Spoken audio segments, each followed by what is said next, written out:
Happy Friday. Welcome to our first briefing today to reporters here in the room and online. I would encourage reporters in the room to come closer to us if you don't mind. We don't bite, but thank you so much for being here today. So our briefing this morning features embargoed research from the open access journal Science Advances.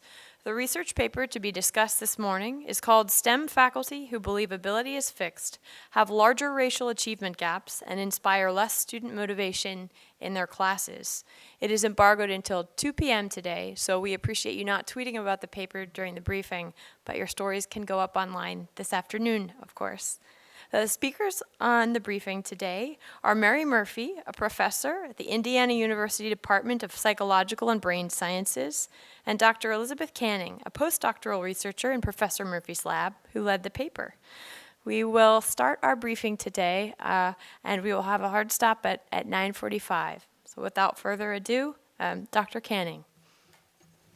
Hi, I'm Elizabeth, and how we're going to do this today is I'm just going to go over the results of the paper, the methods we used, and then Mary's going to chime in with where do we go from here and sort of our future directions for this work. So we know, many of us in the room probably already know that Black, Hispanic, and Native American students earn lower grades in STEM courses compared to white and Asian students. And these persistent achievement gaps are undoubtedly determined by many things, like structural issues or economic factors. Our research focuses on faculty as a feature of the learning environment and how the beliefs that faculty have about the nature of intelligence, how those beliefs shape performance in their courses. So faculty who endorse more of a fixed mindset believe that intelligence is something that can't be changed. You either have what it takes or you don't. Faculty who endorse more of a growth mindset believe that intelligence is something that can develop over time with practice and good learning strategies. So in this study, we surveyed 150 STEM faculty across many different STEM disciplines. And we asked them to tell us whether they thought students could improve their intelligence or whether intelligence is something that can't really be changed much. And we wanted to see whether faculty's beliefs about intelligence were associated with students' performance in their courses. So we looked at the grades of every single student that these faculty members taught over a 2-year time period, which ended up being over 15,000 student records. And what we found was really striking. So when faculty endorsed more of a growth mindset, all students on average earned higher grades. They performed better in these courses. And this was especially true for Black, Hispanic, and Native American students. So essentially, the racial achievement gaps in these courses were cut in half when the faculty member endorsed more of a growth mindset. So stigmatized students contend with cultural stereotypes that link their racial identity to lower levels of ability. So when their professors believe that intelligence is something that can be developed and improved, that provides a pathway to success for all students and can be especially motivating for stigmatized students. So we wanted to know, do students experience these classes differently? So we looked at course evaluations to get a sense for how students perceive these courses. And we found that students, they definitely noticed a difference in the learning environment. So they detected different behaviors from their professors. When their professor endorsed more of a growth mindset, students observed that these faculty were more likely to emphasize learning and development in their courses. And then students reported more motivation in these courses. And they were also more likely to recommend these courses to others. So this makes sense because why would you want to engage in learning strategies that challenge you if your professor doesn't think that you can improve, right? So what we're finding is that faculty with more of a growth mindset are providing students with a pathway to success by emphasizing learning and development strategies rather than fixed ability. And faculty's growth mindset beliefs are associated with higher grades for all students on average, and especially for Black, Hispanic, and Native American students. And this is really important to identify because it reveals an important lever for intervention. Faculty have a unique opportunity to shape students' experiences in STEM courses. And what we're finding in this research is that endorsing a growth mindset may be an integral part of this. Good work. So I'm Mary Murphy. I am the principal investigator and senior author on this paper that Elizabeth led. And what I thought I would do for my few minutes of remarks is really talk a little bit about what's innovative and new about this work and to put it in a larger context of the previous mindset work that's been conducted. So what is new and innovative about this work? What makes it different? What I would say is that what we know about mindset research is that there's been like 25 years of research that's really focused on students' personal beliefs, their beliefs about intelligence, whether it's fixed or whether it's malleable, and what's the psychology going on in students' heads, and how does those beliefs of students affect their own motivation and behavior in the classroom? How does it affect the way they respond to challenges or obstacles that come along? What we're doing here, I think, is part of a larger paradigm shift in the mindset scholarship in general, such that we're finding a larger focus on learning environments themselves and the features of learning environments that either stoke motivation and performance or sap motivation and performance. And what we see here is that faculty beliefs are an integral part or feature of these learning environments, and that they seem to influence students' motivation and performance. And when you think about it, faculty are ultimately the culture creators of their classroom, right? Who else would be creating the cultures in these STEM classes if not the faculty members? And so faculty are powerful, have a powerful role in communicating what's valued in their particular classes. The second point I want to make is a question that often follows from this work is how are faculty mindset beliefs actually being communicated to students? How do they know that the faculty endorse more of a fixed or more of a growth mindset belief? Here, I just want to caution the usual, cautions around correlational studies. While this is a longitudinal field study and the largest of its kind ever done, and it's inclusive of all student records at a particular university, we certainly need more research to replicate these effects and to really look at the more causal directions of faculty beliefs on student outcomes. However, the study does provide some hints as to how these mindset beliefs are being communicated in the classroom. What we see is that students emphasize, say that these faculty, the growth mindset faculty, emphasize learning and development more, providing more active learning strategies in class than do faculty who endorse more of a fixed mindset.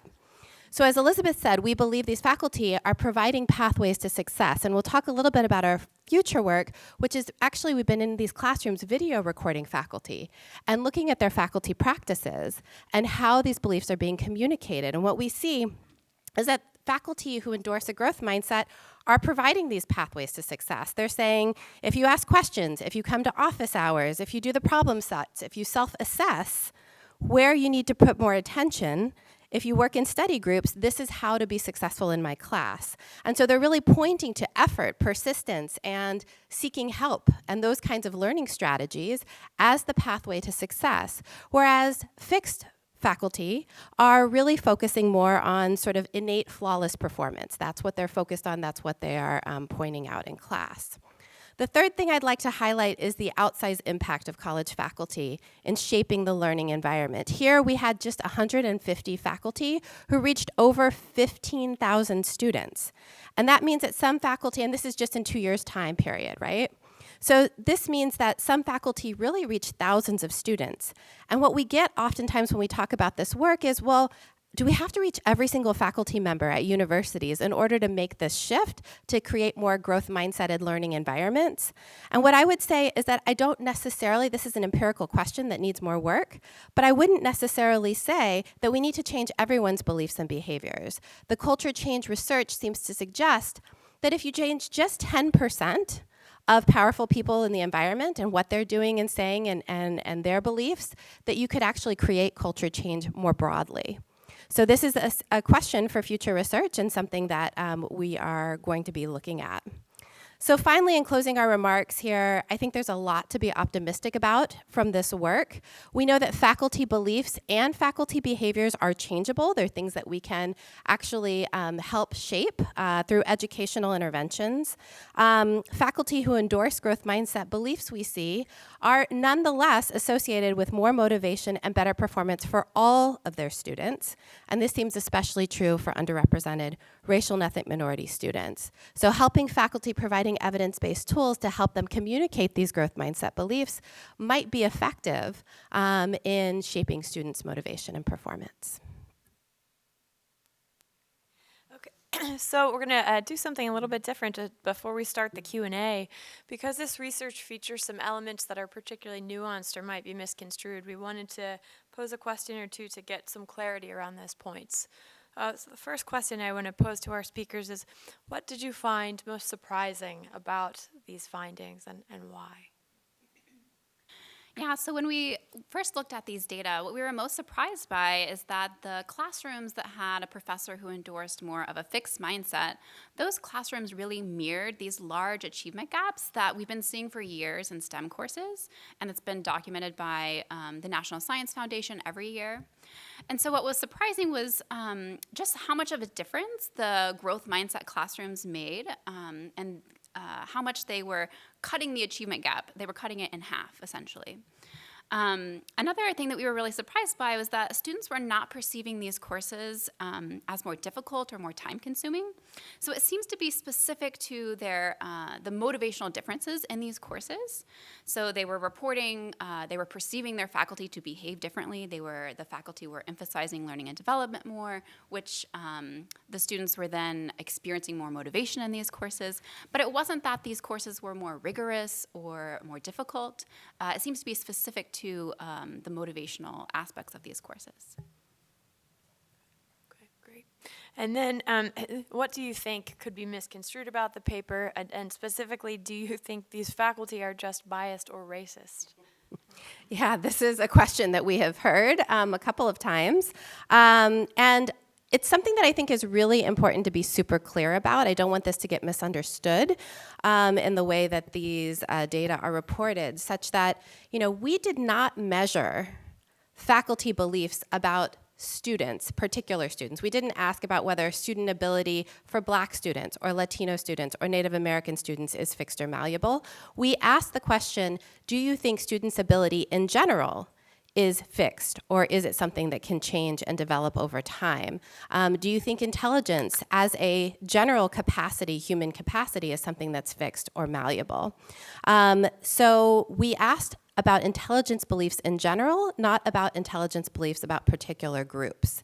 But we actually do have some evidence that would mitigate against sort of the racism or bias kind of explanation.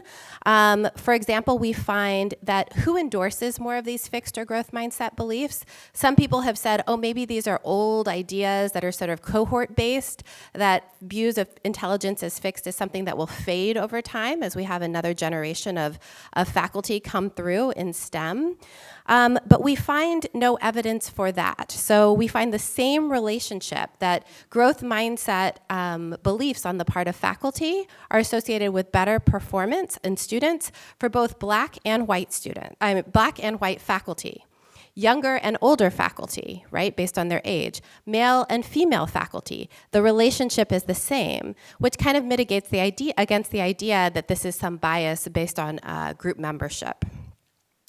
But if we wonder why we get these stronger effects for URM students, I think one of the things that's really important is that we have to consider the predicament that college students from underrepresented groups are in relative to their white counterparts.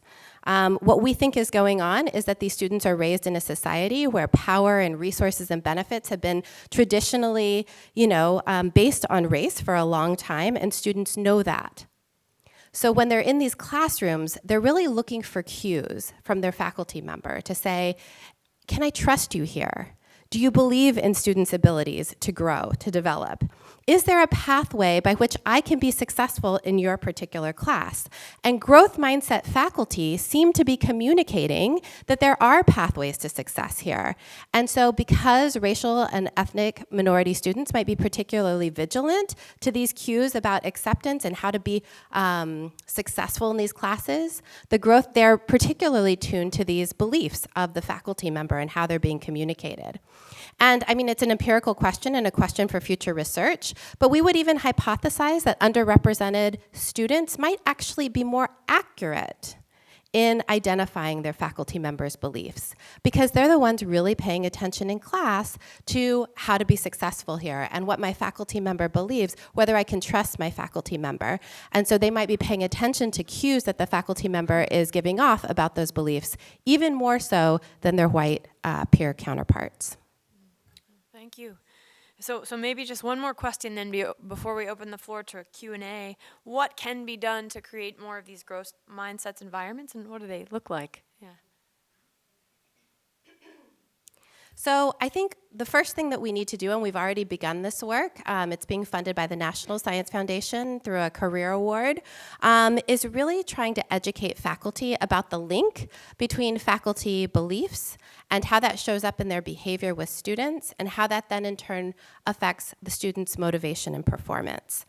We need to provide some evidence-based tools. So a couple of things that we've been doing. We've held a summer institute for 3 summers for kindergarten through 6th grade teachers, actually, looking at this earlier in the STEM pipeline, helping faculty to create growth mindset cultures in their classroom through the way they provide feedback and introduce difficult topics and display work on the wall. How do you actually imbue an entire classroom with more of this growth mindset culture? And would that have an impact on students' motivation and performance? We find in those studies that it does.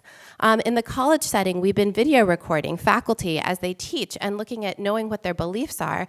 How does that actually influence the way they interact with students and the way that they actually discuss their course material?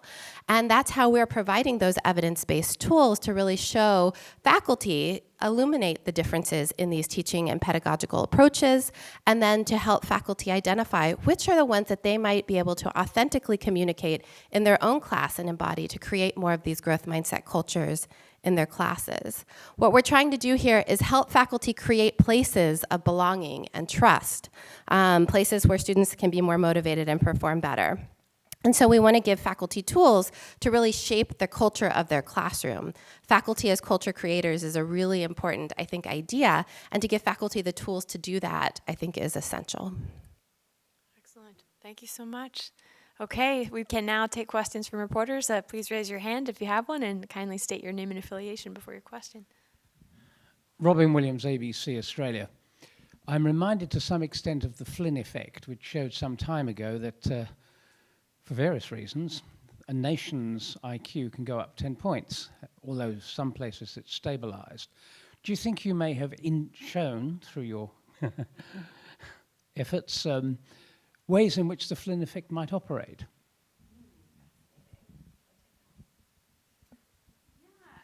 So we've thought a lot about how our work generalizes to other situations or other cultures, and we think that the issue here is about groups that are stereotyped. So if there's a case where a group is intellectually stereotyped, we think that these ideas are going to apply in those settings. So I don't know if you have more to add about specific cultures or specific... Yeah, I think this whole idea about the Flynn effect is fascinating. We also have, an old idea of the Pygmalion Effect, right? That the way that faculty believe and think about their students actually can create the very behaviors that they anticipate in students through their beliefs. And I think that you're right, that this could potentially be one way if faculty endorse more growth mindset beliefs and actually believe intelligence to be changeable, that it can be improved, that you can actually grow your intelligence, that students are all across the board are motivated by that and actually show better performance. So if that's what we are showing here, then it's a really optimistic view, right? That faculty can really have an impact on students' motivation and performance in this way. If I believe you can change and grow, I see the evidence in front of me that you're doing so. Thank you. Question over here. Hi, I'm Mary Catherine Longshore, and I work for the AAAS Center for Public Engagement. And I'm curious about faculty motivations to change. You mentioned the 10% number, which doesn't seem like a huge lift, but at the same time, it's hard for adults to change. So tell me a little bit about what kind of feedback you've gotten about that, please. Yeah, so we have already started to pilot test some faculty workshops at several different campuses around the country, where we're really testing what are the messages, what's the ways in which to communicate these ideas to faculty that'll really help them see how they can benefit from learning about these strategies and how to use them. And what I have to say is that faculty don't get a lot of training on how to teach. College faculty do not get a lot of training on how to teach. And so generally what we tend to do is sort of take what we thought worked well for us or what benefited us that we think benefited us and just use some of those strategies and shy away from the things that we really didn't like when we were students, right? And yet faculty are very tuned to data, particularly college faculty.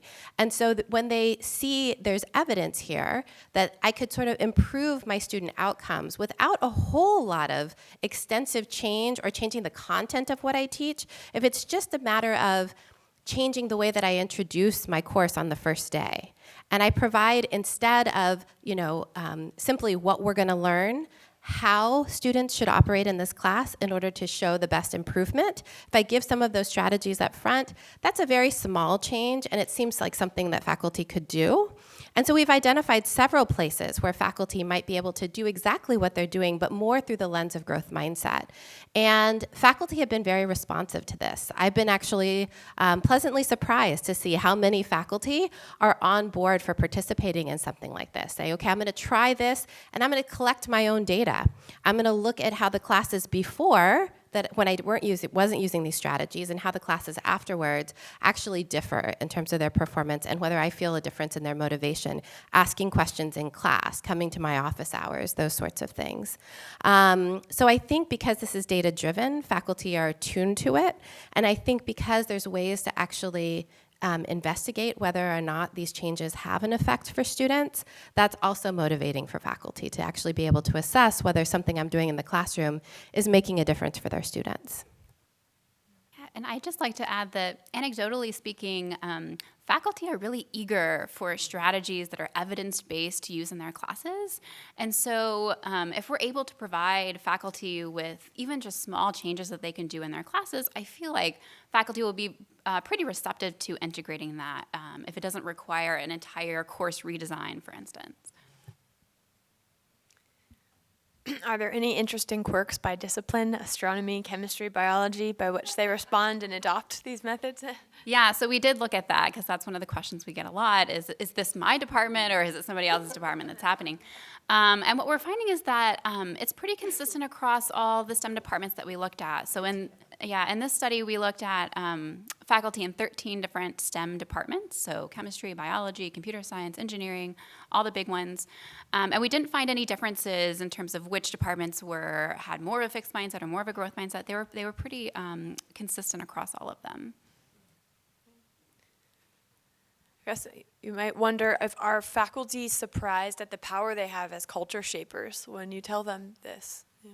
Yeah, I think that college faculty, because there are a lot of different sort of pulls on their time, a lot of different things they have to focus on in terms of research and service and teaching in many college environments,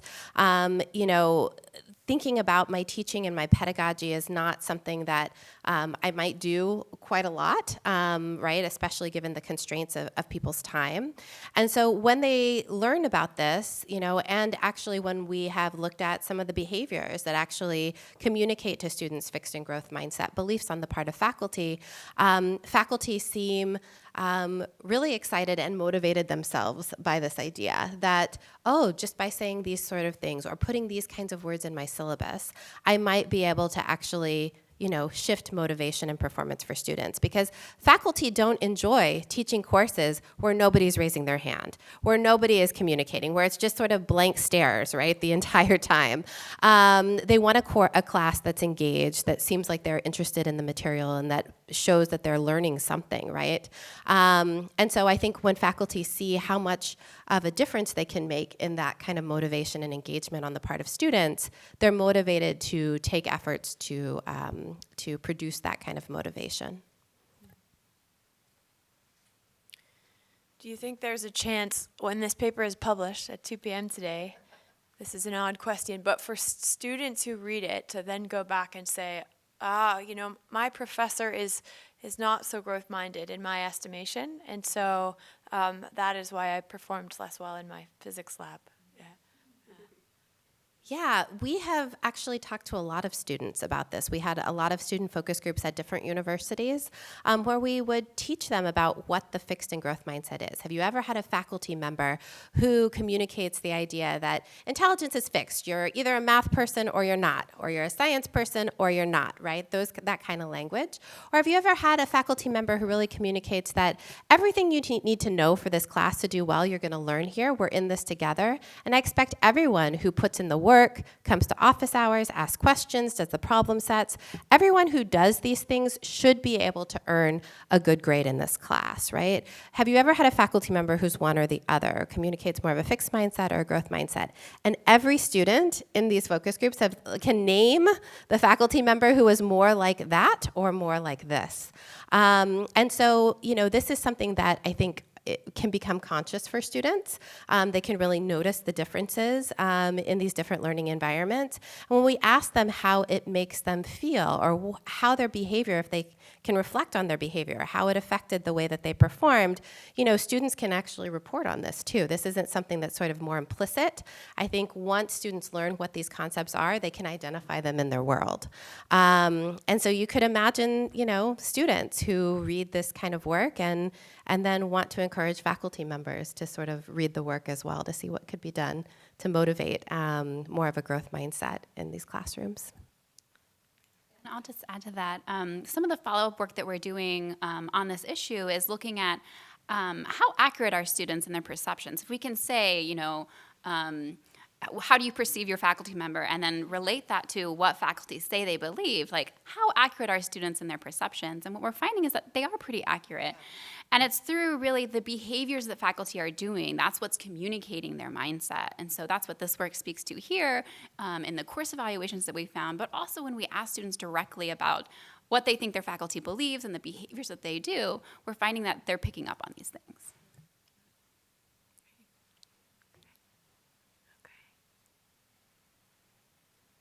All right.